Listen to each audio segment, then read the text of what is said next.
আজ আমি আপনাদের সঙ্গে এক দারুণ রেসিপি শেয়ার করব।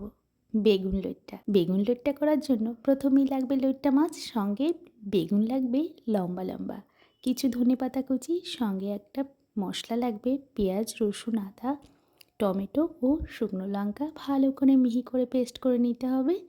এদিকে বেগুনগুলি হলুদ লবণ মাখিয়ে ভালো করে ভেজে নিতে হবে।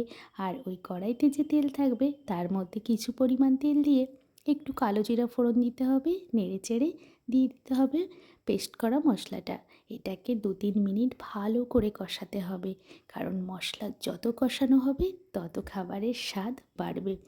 একটু ভালো কষা হয়ে গেলে মশলা দিয়ে দিতে হবে ওর মধ্যে একে একে লবণ, হলুদ, জিরে ও ধনে গুঁড়ো দিয়ে সামান্য জল দিয়ে ভালো করে নেড়ে চেড়ে ঢাকা দিতে হবে 2-1 মিনিটের জন্য।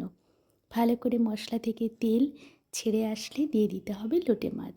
লোটে মাছগুলি দিয়ে বেশি নাড়া যাবে না, কিন্তু একটু হালকা নেড়ে ঢাকা দিয়ে 2-1 মিনিট একেবারে ঢাকনা খুলে দিয়ে দিতে হবে বেগুনগুলি। আস্তে করে বেগুনগুলি সাজিয়ে দিতে হবে, বেশি নাড়লে হবে না। আবার 1-2 মিনিটের জন্য ঢাকা দিলেই একেবারে মজে যাবে বেগুন লইট্টা। ওপর থেকে কিছু ধনেপাতা ছড়িয়ে দিলে রেডি আমাদের বেগুন লইট্টা। গরম গরম ভাতে একবার যদি খেয়েছেন, দ্বিতীয়বার আবার আপনাকে বানাতেই হবে। তবে আজ এইটুকু, আবার দেখা হবে।